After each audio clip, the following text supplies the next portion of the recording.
Hi friends, greetings. I heartily welcome to you my playlist Know Your Disease 3. आज हम बात करने जा रहे हैं सीलियाक डिजीज़ के बारे में। आप जानते हैं कि उसका दूसरा नाम है सीलियाक स्प्रू और उसको क्या बोलते हैं, नॉन ट्रॉपिकल स्प्रू। और one more thing, it is also called as a gluten sensitive enteropathy. It is a one kind of the immune reaction. इसमें क्या होता है जनरली कि ग्लूटेन नाम का प्रोटीन होता है, वो आपका इंटेस्टाइन में जो विला है उसको डैमेज करता है। इसकी वजह से क्या होता है, कई बार अगर लॉन्ग टाइम ऐसा रहा तो प्रॉब्लम क्या होता है, it will lead to the medical complication. Generally क्या होता है, विलाई का काम जानते हैं सभी, न्यूट्रिशन को एब्सॉर्ब करते हैं, और अगर ये बराबर काम नहीं करेगा तो क्या होता है, जनरली माल न्यूट्रिशन हो जाता है। अभी दूसरी बात हम क्या ध्यान रखेंगे कि what is the clinical manifestation. Generally आप सभी जानते हैं गैस्ट्राइटिस का प्रॉब्लम है तो क्या होगा, गैस्ट्राइटिस हो जाएगा, गैस प्रॉब्लम हो जाएगा, फ्लैटुलेंस हो जाएगा, एब्डोमिनल पेन हो जाएगा, कंटिन्यूस चालू रहा तो एनीमिया हो जाएगा, राइट। बोन में कैल्शियम कम हो जाएगा, ऑस्टियोपोरोसिस हो जाएगा, स्टेरिलिटी भी आ सकती है, मेंस्ट्रुएशन में भी प्रॉब्लम हो सकता है, राइट। नाउ अभी हमको याद ये रखना है what is the cause. Generally ऐसा कोई कॉज नहीं है दैट रूल आउट करे कि भाई इसको सीलियाक डिजीज़ है। वो आपको जानना है तो उसके लिए आपको लेबोरेटरी टेस्ट करना पड़ता है। इसमें जनरली क्या होता है, कंप्लीट ब्लड काउंट करना पड़ता है, इससे आपका पूरा प्रोफाइल आ जाएगा। लीवर फंक्शन टेस्ट करना पड़ता है, राइट। कार्डियक बग भी करना पड़ता है, ओके। दूसरे कहीं फेरेटिन का टेस्ट करना पड़ता है, लीवर है, एलएफटी है। इससे आपको क्या आइडिया आ जाएगा कि भाई मुझे ग्लूटेन की सेंसिटिव है कि नहीं है। अगर बाय चांस आपके रिपोर्ट में ग्लूटेन सेंसिटिव आता है तो इसके लिए हमको क्या है, एक एंडोस्कोपी करना पड़ता है।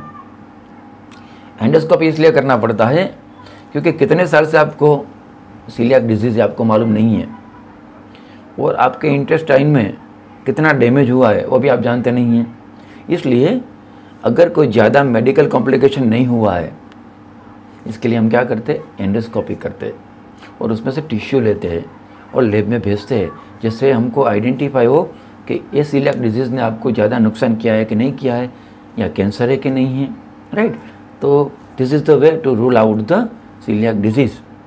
Now what is the risk factor.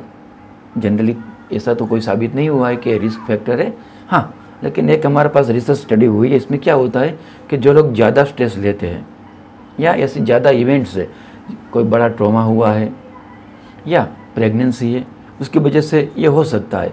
दूसरी बात क्या है, सम जीनेटिकल चेंजेस है that leads to the celiac disease, right. तो अभी हमको क्या ट्रीटमेंट है वो भी जानना है।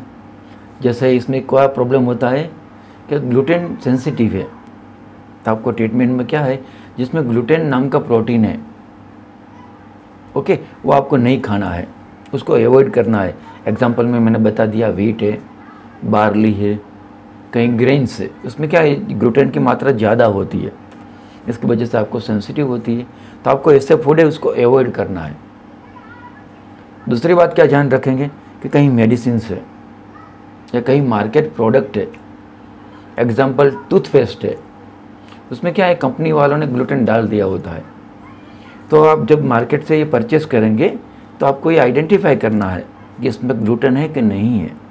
अगर ग्लूटेन है तो आपको अवॉइड करना है, ग्लूटेन नहीं है तो ये आपको ख़रीदना है और खाना है।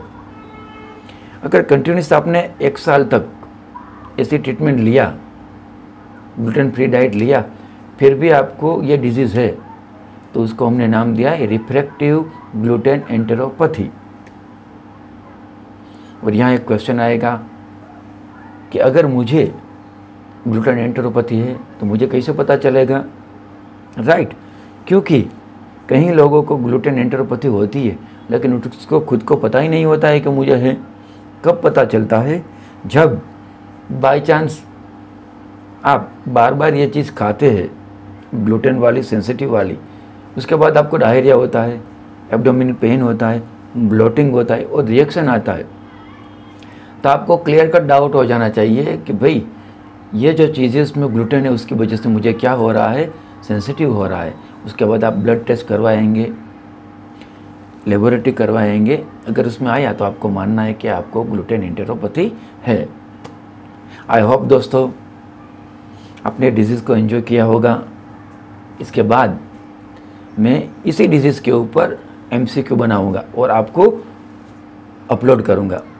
आपको उसका आंसर देना है तो क्या फ़ायदा होगा, बाई चांस कोई भी एग्जामिनेशन आती है तो ये टॉपिक आपके लिए टोटली क्लियर हो गया है।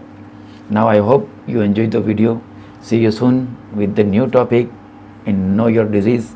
Okay, take care. Greeting from the doctor Sanjh. Take care.